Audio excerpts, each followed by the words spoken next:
trying to make a decision and you simply cannot make that decision due to a disagreement or something else along those lines, well, guess what? You all are in the right place because this also happens in tennis. Hi, my name is Amanda Braga, and I'm the CEO and founder of the TV Indicator, where we all chip it to win it. Unfortunately, us high school and college tennis players have to ref our own matches, and disagreements arise regularly due to line calls. And this can cause frustration within the athletes, which can disrupt their performance. When surveying my local high school tennis players and opponents, approximately 76% said that they were frustrated during a match. Sounds like a real issue, right? Take a look at this video and see exactly what I'm talking about. That's out. Are you sure? Are you sure? I'm pretty sure that was on. But I'm up front and I literally saw it. Dude, it was out. It was in. Do you want to replay for me or something? Alright, well, I'm not taking that as your point. Isn't this a big problem? And ask my teammates and opponents. I am very aggressive, throwing my racket and everything. So how can this business reshape this issue? Well, that is what I'm here today to discuss.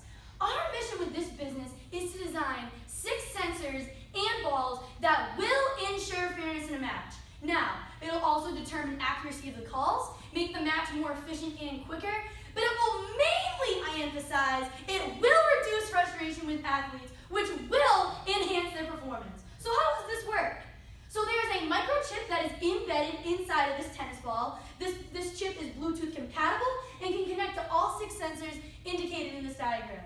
Now these sensors are double suctioned, so if a player were to run over them, or it's weather permitting, they would not become depleted. They are also flat surface, so the game would not be disrupted. They also are transportable due to differing line calls in single and double line matches. And they have batteries included. So here's how it works. When the ball is hitting the line in close proximity, these sensors will blink red to determine that accuracy. For our target market, as you can see, this is a product meant for very competitive people. So we are targeting high school and college tennis teams.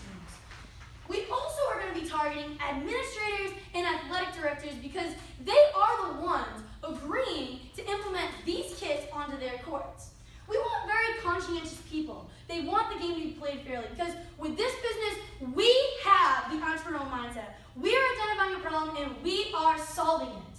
As for our geographics, we will be starting out in the New England region. So as you can see here, this is the number of high schools and colleges in New England. This 3,000 is the number of tennis institutions, and 1,500 is the number of schools that would be interested in purchasing our product. When collecting this data, we surveyed local high schools in our area, and approximately 50% that had tennis institutions were interested. As for our buying patterns, we recommend that tennis teams purchase one TV Indicator kit to last for 3 seasons or 3 years, and for 1 court. We're also having an additional offer on the side where there's 3 balls for $20. The rationale as to why we do this is because the wear and tear of the ball. You know, it's always in contact with the racket, so we recommend that the tennis players and coaches replenish these balls at the player's discretion. How do we plan to market this? We want to go to local high schools and colleges to allow tennis teams to examine our product firsthand.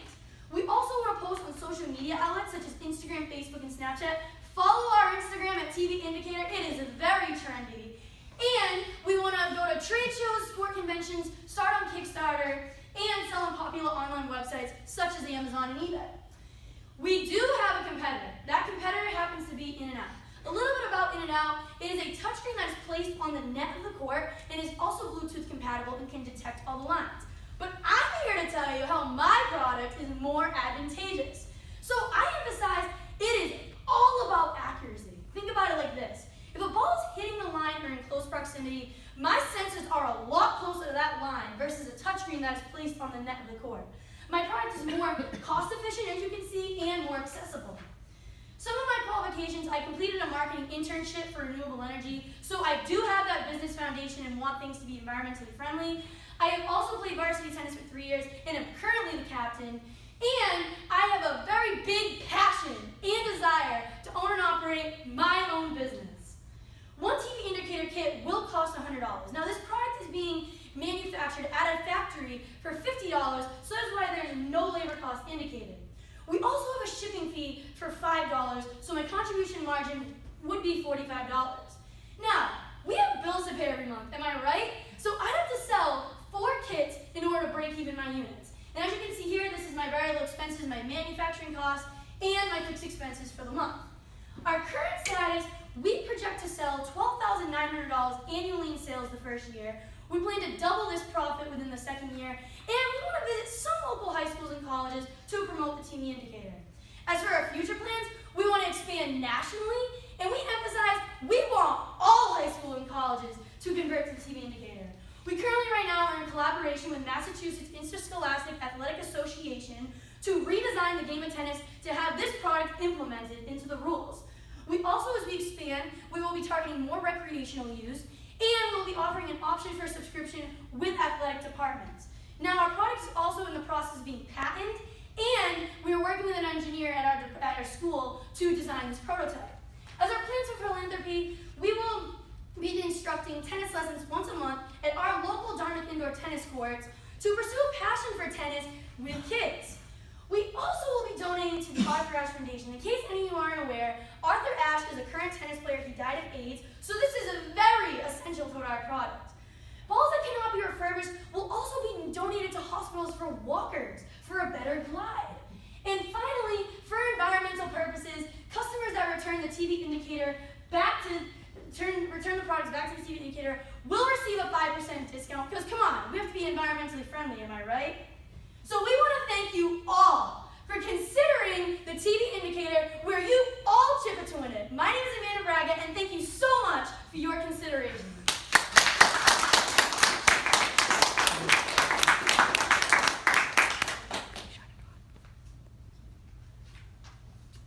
I'm curious to know how the sensors are going to be on the ball, as well as kind of the cost structure behind that. Like I know, right? Like I used to play tennis. You know, during a 3-set match, we'd change balls. You know, between second and third set. So I'm just wondering, like, what does this look like from the cost perspective for the chip and the ball? Is it inside, or is it stuff to the outside? And what are the? So it's $3 or $20 for 3 balls? Or $20 for 3 balls. That's an additional offer we're having on the side. And as I said, the reason as to why we do this is because, you know, you play tennis. The wear and tear of the ball, you know, it's always in contact, getting hit by a racket. So we have to replenish the balls at the player's discretion. Hi, lovely presentation, thank you. Thank you. Have you spoken to any professional tennis coaches or players with regard to the product or their ideas around it? Yes, actually, so I was speaking with my current tennis player, and I spoke with local other schools. As you can see, I did a survey with the local high schools and seeing if they would purchase our product, and they were very interested if the game would, obviously, the rules and regulations would get implemented and reshaped.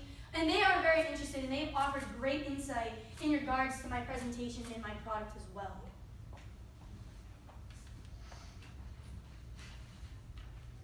Maybe this is a silly question, but so when the chip is in the ball and you have the sensors that are there, how do the sensors determine that the ball lands within the lines versus lands within the lines and bounces over? Because I can imagine any time it crosses it that it will line Right. up. So I'm curious about how that works.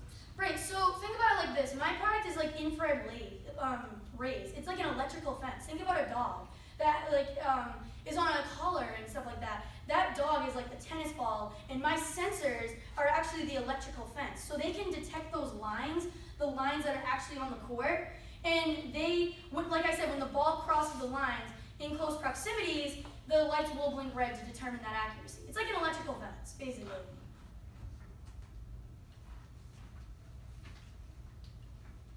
Great idea.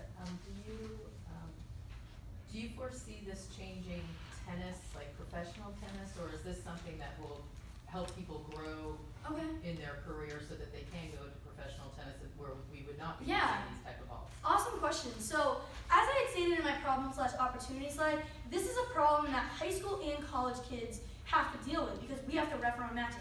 In the professionals, they have advanced technology, but we don't, unfortunately, and it's very expensive to hire a referee that will cost $200, believe it or not, to ref one match. And we have 5 matches going on at once. So think about that. That's $1,000 for one match. My product is $100 and will last up to 3 years just for one court. So my product, believe it or not, is actually cheaper than to hire a referee for one match.